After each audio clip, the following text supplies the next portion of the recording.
L'immensité de l'univers, un vide sans fin, où de brillantes bandes de couleurs dessinent une fresque splendide. Tout ce que l'on peut imaginer existe en ce lieu. Et pourtant, au milieu de cette infinité, il est un endroit que l'on ne peut nommer autrement que l'enfer, la pire prison de toute l'histoire. Un lieu connu sous le nom de celui abandonné à la solitude. En ce moment même, dans un sombre et terrifiant cachot enfoui sous la prison, une créature aux multiples pattes rampait sur le sol. Soudain, la main osseuse d'un prisonnier surgit, se refermant sur elle. Le vieil homme enfonça aussitôt la bête dans sa bouche.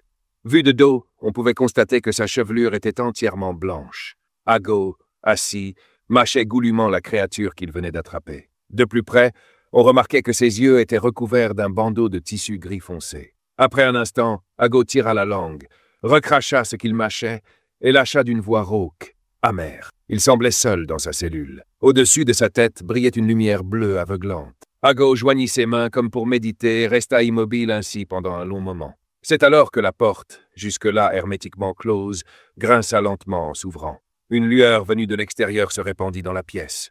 Celui qui entra était un garde. Il annonça d'un ton sec. « Debout, numéro 59, on te transfère. » À ces mots, Ago se leva lentement, marmonnant pour lui-même. « Déjà un mois, hein ?» Les lampes électriques, mélange éblouissant de blanc et de vert jade, éclairaient le couloir. Ago avança en silence, suivi de près par le gardien. Ses pas s'arrêtèrent soudain. Tous deux se trouvaient face à une lourde porte, derrière laquelle se déployait une étrange clarté rouge. Au-delà, un abîme sans fond s'ouvrait. Puis, devant eux, l'entrée s'illumina de bleu et de rouge. Du néant surgirent des marches flottantes, d'abord éparses, avant de s'assembler en un escalier parfait, simple et oblique. Ago et le gardien s'y engagèrent sans un mot. Le vieil homme, guidé par ses sens, songea intérieurement « Incroyable, je n'ai pas de mots. » Un prisonnier ouvrant la voie à un gardien? L'image l'intrigua, mais il se rappela ce qu'on lui avait enseigné autrefois.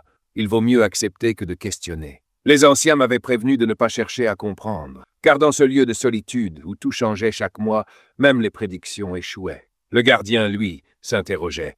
Comment ce vieil aveugle connaît-il le chemin? Ago finit par s'arrêter devant une nouvelle porte. Concentré, il resta silencieux, absorbant chaque sensation. Le garde patientait derrière lui. Finalement, Ago tourna légèrement la tête et dit « Fais attention. Le chemin du retour jusqu'à la salle de garde est encore loin. » Le gardien se contenta de répondre « Entre ». Alors, Ago franchit le seuil. Sa silhouette disparut peu à peu dans la brume. Le gardien porta aussitôt sa main à sa radio. Le transfert vers la chambre d'isolement est terminé. À l'autre bout, on le félicita. 982, bon travail. Il reprit « Demande d'instruction depuis la position 6883 ». Pendant ce temps, Ago avançait déjà dans la chambre d'isolement.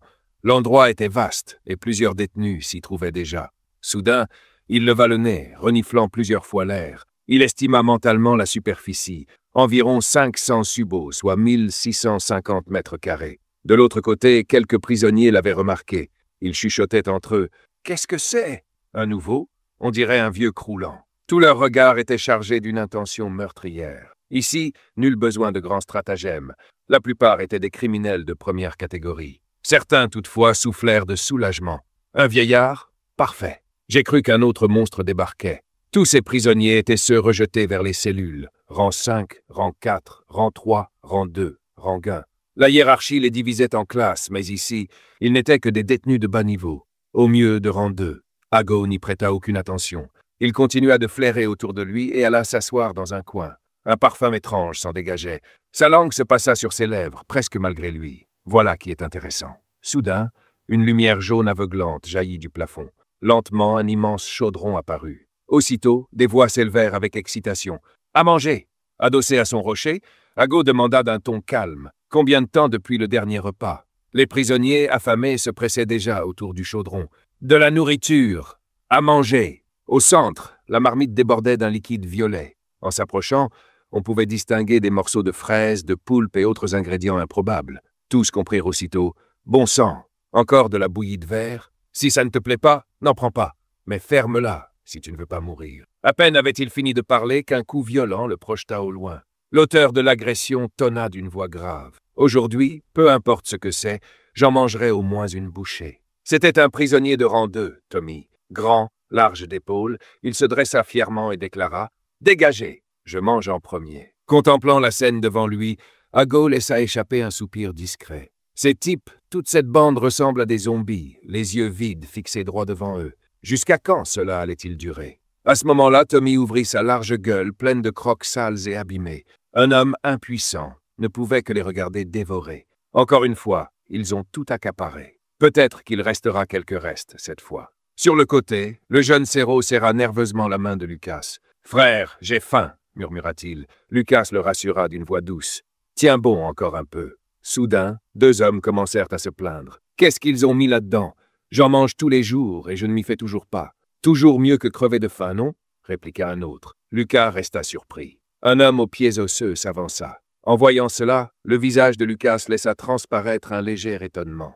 Un autre, qui mangeait goulûment, se laissa aussi attirer par le tumulte. C'était nul autre qu'Ago. Il continua d'avancer, ignorant les cris rageurs des costauds. « Arrête-toi, espèce de vieux débris !» lança l'un d'eux. « Y a pas de bouffe pour toi !»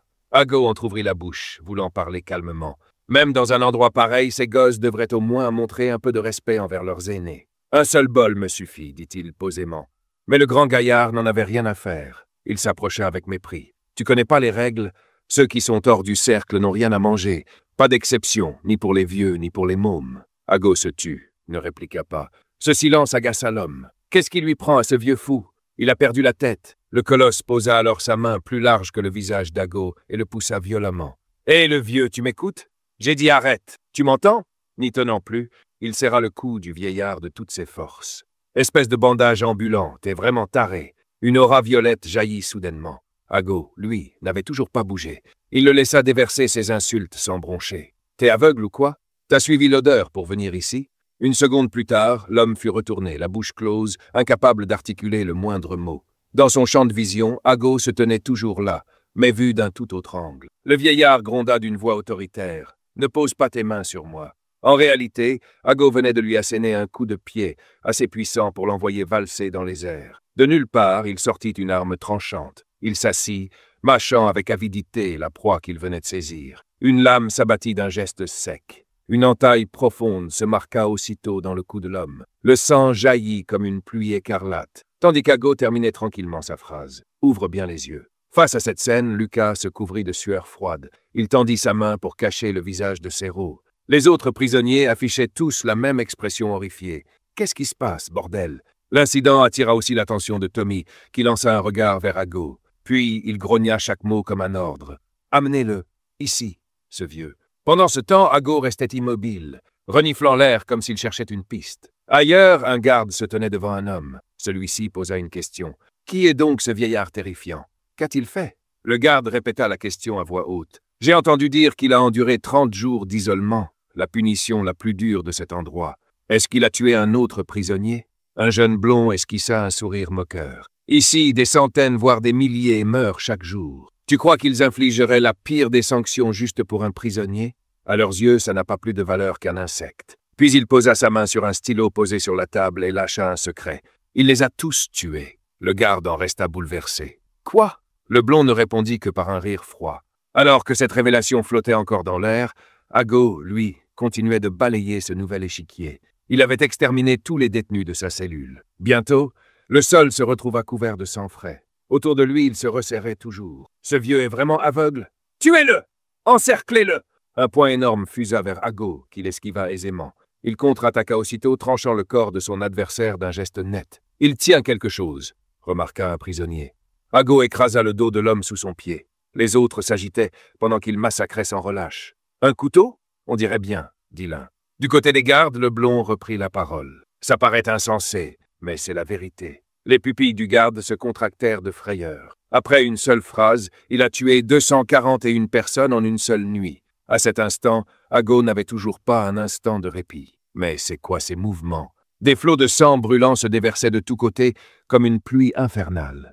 Les deux hommes de ce côté furent saisis d'une peur viscérale. Merde, qui est-il donc? Le jeune homme blond esquissa un sourire entendu avant d'ajouter d'une voix posée. Il y a autre chose d'intéressant. Tu as sans doute entendu dire que tous les prisonniers de solitude, plus de 2000 milliards de personnes, portent un numéro gravé sur la nuque, inscrit selon leur ordre d'arrivée, n'est-ce pas?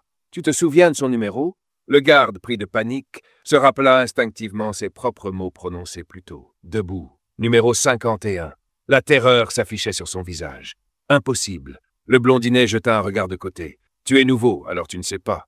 C'est une légende. Le 51e prisonnier à avoir jamais franchi ces murs. Agolado. Et à cet instant même, il avait réduit Tommy au silence. Quelques secondes plus tard, il ne resta autour de lui que des visages stupéfaits. Qu'est-ce que je suis en train de voir? Tous n'en croyaient pas leurs yeux. Bon sang, ce vieil homme les avait tous massacrés. Tous ces prisonniers réputés forts venaient de tomber sous les coups d'Ago. Et lui, comme si de rien n'était, se contentait de humer le bol qu'il tenait en main. Lucas, abasourdi, observait la scène, partagé entre la stupeur et la crainte. Une pensée le traversa. Qui est donc ce vieillard? Ago, tel un démon, dégageait une aura meurtrière d'une densité oppressante. Il avait survécu dans cette solitude infernale. Le jeune Cerro le fixait de ses grands yeux écarquillés. Le visage et les cheveux d'Ago étaient maculés de sang frais, comme s'ils l'avaient été depuis 64 ans. Devant les corps étendus tout autour d'eux, tous demeuraient figés, sidérés. Était-ce bien réel? Même à des dizaines contre lui, il n'avait pas réussi à lui porter le moindre coup avant de s'écrouler. La terreur se lisait sur chaque visage. Incroyable, abattu par un seul homme. Et pourtant, le plus étonnant était que tous respiraient encore. Pas un seul n'était mort. Soudain, Tommy, couvert de blessures, leva péniblement la tête. Il s'agenouilla devant Ago et demanda d'une voix brisée « Qui es-tu » Ago fronça les sourcils et répondit avec sérieux « Tu crois que la force réside seulement dans le nombre? Bien, ça peut marcher contre certains adversaires. » Sous les regards lourds de ceux qu'il venait de vaincre, il poursuivit calmement « Mais si la force de chacun n'atteint que ce niveau-là, alors vous n'accomplirez jamais rien. » Puis il lâcha d'un ton froid. « À ce rythme, il vous reste 1 mois, 2 tout au plus, avant de mourir. » Sa main serrait toujours son arme acérée. « Et si tu veux mourir plus vite, viens donc me trouver. » Sur ces mots, il se redressa et n'ajouta rien de plus. Entendant cela, Tommy ne put retenir ses larmes. Le groupe, meurtri et couvert de plaies, s'éloigna du chaudron en se soutenant les uns les autres. Déjà, Ago avait atteint la marmite. Il se servit une écuelle. « Depuis combien de temps ?» se demanda-t-il. « Depuis quand n'ai-je pas goûté à un vrai repas, moi qui vis en isolement? Ici, il n'y avait jamais eu de nourriture pareille. Il ne fut pas avide et n'en prit pas davantage.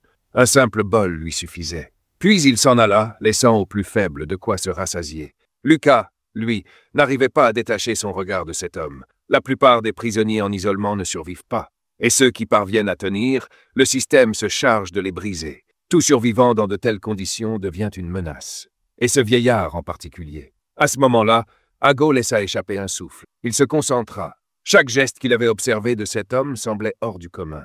Lucas, grave, jeta un coup d'œil vers le jeune Cerro. Mieux vaut ne pas trop s'approcher si je veux protéger Cerro. Le garçon, lui, goûta une bouchée de nourriture et recracha presque aussitôt. « Burke, c'est infect !» Soudain, une voix résonna dans son dos, faisant sursauter Lucas. Intéressant. C'était Ago.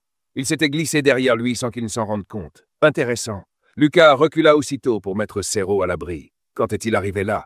Ago continuait à humer l'air comme s'il flairait quelque chose. Cerro le regardait, perdu. Mais sur le visage de Lucas se lisait l'incrédulité. Je n'ai même pas senti sa présence. Ago se redressa et déclara « Dès mon arrivée, j'ai perçu une fragrance particulière. Et celui dont il parlait, c'était Cerro. Cet enfant possède un sang très particulier. » À ces mots, Lucas serra les dents, furieux. « Mais qu'est-ce que tu racontes, vieillard ?» Ago resta imperturbable et fit un pas vers lui. « À mon âge, la seule chose qui s'affine, c'est l'intuition. » Lucas, tendu, demeurait sur ses gardes. Une aura meurtrière émana de tout son corps en guise d'avertissement. « Si tu en parles à qui que ce soit, je te tue, vieillard. » Ago, impassible, rétorqua d'un ton neutre. « Cela ne me rapporterait absolument rien. » Puis il ajouta simplement « Je trouve juste cela intéressant, de rencontrer un enfant aussi spécial. » Après un long moment, Lucas finit par se calmer.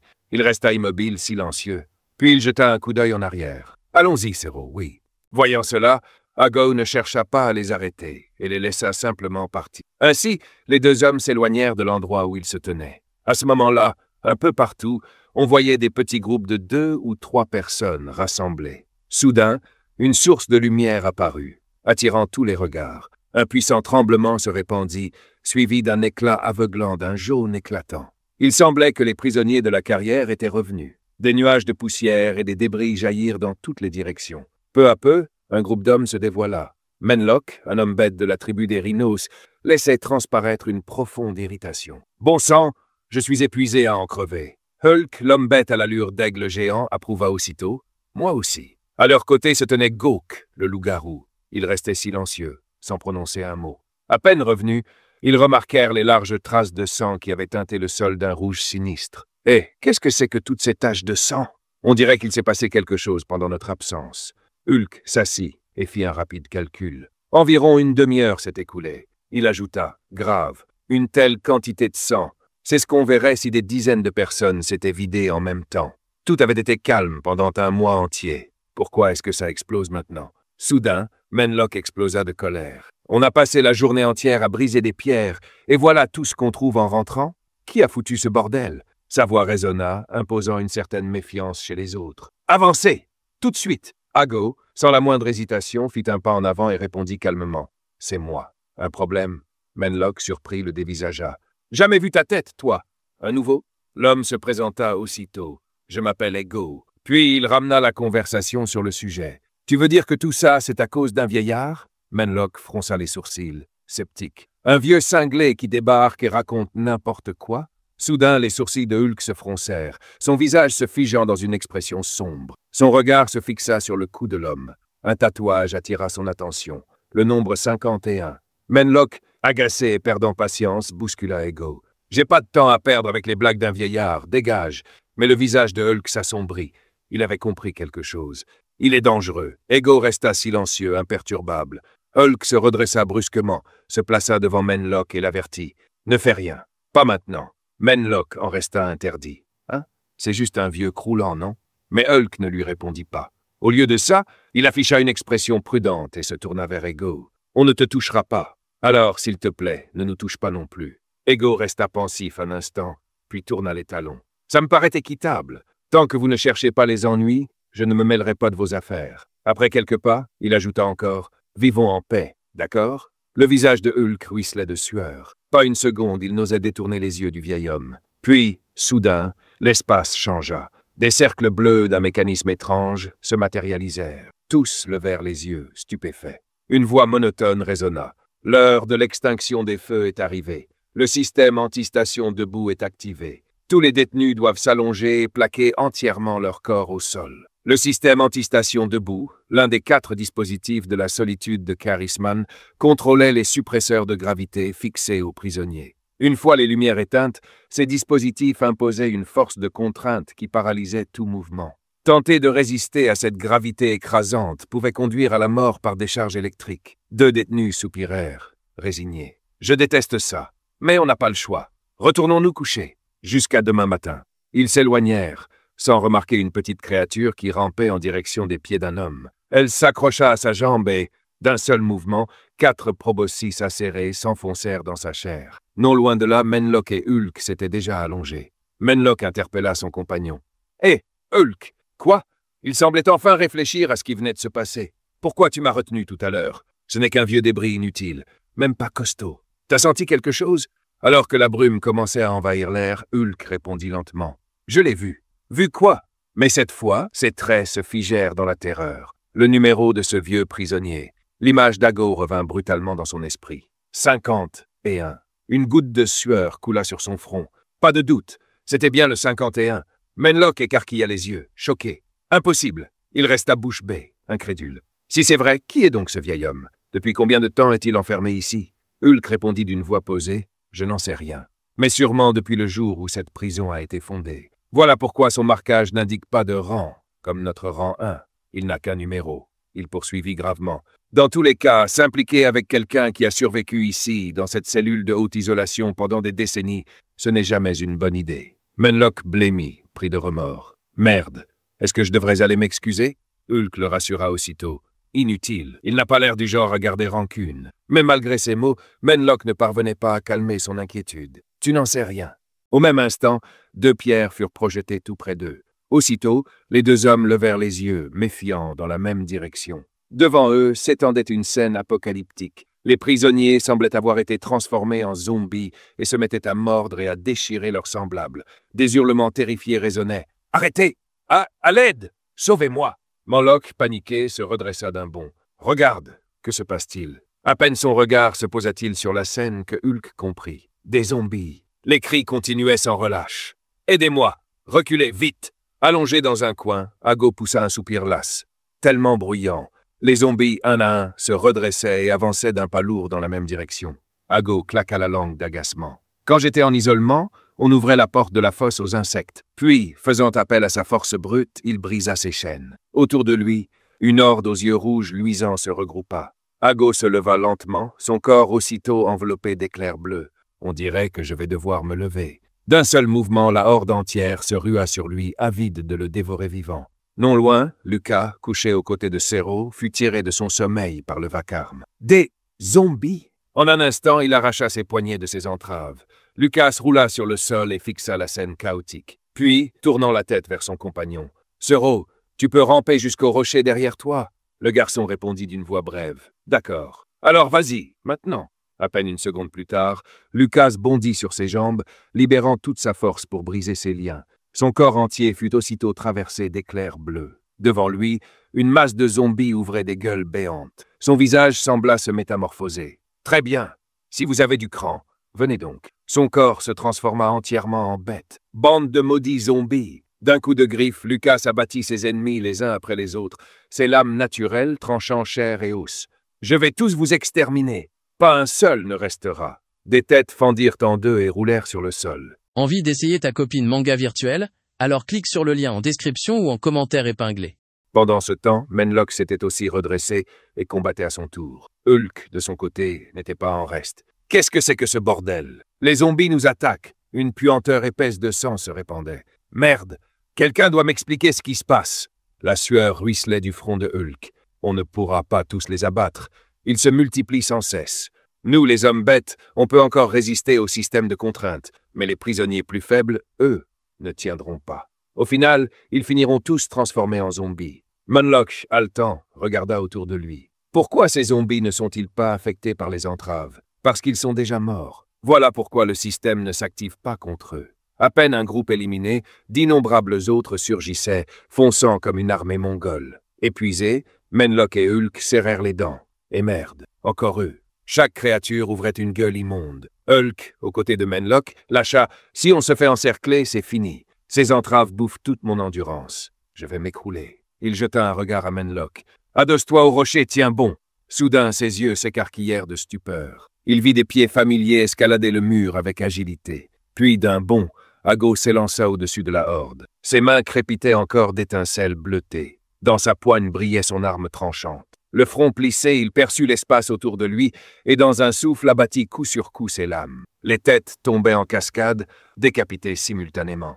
Une scène d'abattoir sanglant s'étala sous leurs yeux. Ago massacrait sans relâche, son arme toujours solidement tenue. Menlock et Hulk, figés, tremblaient, les jambes molles. C'est quoi ce vieux? Même en le voyant de mes propres yeux, j'y crois pas. Il fallut peu de temps. Tout le sol fut bientôt jonché de cadavres décapités. Ago, seul, avait tout anéanti. Qu'est-ce qu'on vient de voir? Il tourna la tête vers eux. On dirait que vous n'avez pas été pris par les puces, ces sangsues de zombies. Les deux hommes s'effondrèrent au sol, haletants. Une voix s'éleva. Pourquoi nous avoir sauvés? Ago répondit sans la moindre hésitation. Parce que je n'ai pas envie d'affronter un problème encore plus grand. Menlock et Hulk comprirent aussitôt. Je vois, plus fort que n'importe quel humain ordinaire. Si l'un de nous était transformé en zombie et gagnait en puissance, ce serait un cauchemar. Voilà pourquoi il nous a aidés. C'est alors que Gawk, le jeune homme de leur équipe, réapparut derrière Ago. L'image de ce dernier envahit soudain l'esprit du loup-garou. Menlock, stupéfait, murmura « Ne me dis pas qu'il s'est transformé aussi? Vieux, c'est un homme bête. » Ago tourna lentement la tête et dit d'un ton nonchalant « On dirait qu'on arrive trop tard. Cela faisait longtemps que je n'avais pas combattu un homme bête. » Une collision retentit, un nuage de poussière s'élevant. Ago trancha la gorge de Gawk, le sang jaillissant en cascade. Serrant les dents, ce dernier bascula en arrière, lentement. À ce moment-là, Ago parla doucement. Une coupure superficielle. Comme on pouvait s'y attendre d'un homme bête, tes réflexes sont rapides. Hulk, qui observait la scène, n'en croyait pas ses yeux. Impossible. Gawk, avec son immense carrure, se jeta en avant comme s'il voulait avaler Ago tout entier. La contrainte de son corps rendait ses mouvements difficiles. Pourtant, il demeurait incroyablement agile, esquivant chacun de ses assauts avec une facilité déroutante. La gravité semblait ne pas l'affecter, et il évitait chaque attaque sans la moindre difficulté. Témoin de cette démonstration, Hulk fut profondément stupéfait. Comment peut-il bouger ainsi sans même regarder? Soudain, Gawk ouvrit grand la gueule et poussa un rugissement bestial. Tout son corps gonfla, ses muscles se déformant, semblant se renforcer. Les deux autres comprirent immédiatement. Merde, il s'est transformé. C'est ça, le pouvoir d'un loup-garou. Quand il se transforme, leurs forces se multiplient. En un instant, Gawk prit l'apparence d'un loup semblable à un Doberman. Mais Ago resta d'un calme imperturbable, pathétique. Se transformer en homme-bête ne changeait absolument rien. Gawk tira son bras en arrière, prêt à frapper. Ago bondit légèrement en hauteur, son poing se resserrant pour viser son abdomen. Son corps tout entier respirait la souplesse et la vivacité. Son pied se posa sur la cuisse de Gawk. « Il y a une chose, » dit-il en se faufilant derrière lui. « Faire gonfler ton corps comme ça. » Ses doigts s'enfoncèrent brutalement dans la peau de son adversaire, lui arrachant un grognement de douleur. Sa gueule s'entr'ouvrit légèrement. À cet instant, Ago fit jaillir son arme. Menlock et Hulk en restèrent figés, retenant leur souffle. Ça ne fait que créer davantage de failles. D'un coup précis, Ago trancha directement un point vital de Gawk, et le sang jaillit en gerbe. Hulk, pétrifié, sentit la peur s'emparer de lui face à ce vieil homme. Son instinct lui hurlait que s'il voulait survivre dans cet enfer nommé solitude, il devait rester auprès de lui. Ago leva lentement la tête et prononça une phrase, tandis que les râles désespérés résonnaient encore. Il s'accroche toujours. Mais ses cris d'appel au secours persistent. Puis, sans prévenir, il se détourna et marcha au loin. Menlock, interloqué, l'interpella. « Vieil homme! Hé! Où tu vas ?» En une fraction de seconde, Ago atteignit un emplacement précis et fit tournoyer son arme. Il bondit sur le côté, là où se trouvait Lucas, en proie à une lutte acharnée contre une horde de zombies. « Merde! Je dois tenir !» Soudain, Zero, étendu au sol, s'écria, stupéfait. « Frère, regarde là-bas !» À cet appel, Lucas tourna aussitôt la tête. Comme il s'y attendait, Ago avait rejoint leur position et balayait les zombies d'une efficacité effroyable. Devant ce spectacle, Lucas fut saisi d'un choc violent, presque incrédule. Impossible. Voyant Ago poursuivre son carnage sans relâche, il pensa « Il a exterminé toute la horde de ce côté aussi ». Une terreur incontrôlable monta en lui. Très vite, le sol se retrouva jonché de cadavres. Cette vision força Lucas à se demander « Mais qui est donc ce vieil homme ?» À cet instant, une voix mécanique résonna. « Réveil général !» Dans le silence, il ne resta que cet écho froid. L'appel du matin commence. Les cadavres gisaient toujours autour d'eux. Sur 94 prisonniers, 80 étaient morts. À cet instant, Ago adopta calmement une posture méditative, assis au sommet d'un rocher. Le haut-parleur poursuivit « 14 survivants. Bloc cellulaire 1257. Remplissez les missions assignées. » Aussitôt, des écrans jaunes s'illuminèrent en cascade au centre. Un autre groupe de prisonniers fut introduit. Leurs yeux s'écarquillèrent de stupeur. Des murmures s'élevèrent. « Où sommes-nous? Est-ce la prison de solitude? Ça semble différent. » À peine arrivés, les nouveaux se plaignirent. Le dégoût peint sur leurs visages. « Putain, ça pue! Qu'est-ce que c'est que ces cadavres? Qu'est-ce qui s'est passé ici? » Les survivants de la nuit précédente, brisés par l'affrontement contre les zombies, étaient trop épuisés pour leur prêter attention. Menlock, hagard, s'éloigna. « Je vais me reposer. » Chacun regagna sa place, et l'appel du matin s'acheva dans un silence lourd. Ago, toujours immobile sur son rocher, restait plongé dans ses pensées. Une seule morsure de puce zombie, suceuse de sang, et c'est la mort instantanée. Mais puisque tous les infectés ont été éliminés, cela devrait être sûr désormais. Ses oreilles fines se tendirent et instinctivement il huma l'air. D'un bond, il retomba au sol. En quelques instants, Ago se tenait devant la porte. Les regards se braquèrent sur lui, incrédules. Alors qu'il s'approchait, les dents serrées, certains grognèrent. Qu'est-ce qu'il fabrique, ce vieux? Serait-ce possible? Mais sans un mot, Ago posa simplement la main sur la porte et la poussa. Instantanément, elle s'ouvrit à la volée. Des exclamations fusèrent. Le vieux sort! La porte était déverrouillée depuis tout ce temps. Si jamais il part, qu'est-ce qu'il va se passer? Ignorant leurs inquiétudes, Ago continua d'avancer, implacable. De son côté, Hulk ferma les yeux et prit la parole. « Nouveau venu, si vous voulez mourir, allez-y, suivez-le. » Ils le regardèrent confus. « Quoi? Qu'est-ce que tu racontes? » Réfléchissez. Si la porte était ouverte, pourquoi aucun prisonnier n'a-t-il tenté de s'enfuir? Ago s'avançait déjà dans le vaste couloir, car tous ceux qui franchissent cette porte ne reviennent jamais. Une image d'éclair jaillissant se dessina devant eux. La prison était un dédale de cellules denses et profonds. Dans un secteur, des squelettes humains gisaient éparpillés, créant une atmosphère terrifiante. Et il y avait aussi un monstre géant, hérissé de pointes acérées. L'expression de Hulk est des plus sérieuses. Il y a certainement des monstres dans ce corridor, au-delà de toute imagination. Des créatures qui pourraient nous anéantir sans même transpirer. C'est inconcevable pour nous. Quant à Ago, il reniflait toujours l'air comme s'il suivait une piste. Soudain, une paire de pieds s'approcha lentement. Une créature à la peau verte, semblable à un gobelin, apparut juste devant lui. Il portait même un large sac. Puis il parla immédiatement avec déférence. « Monsieur, cela fait bien longtemps. C'est bien vous, monsieur. J'avais deviné que vous apparaîtriez en entendant tout ce remue-ménage.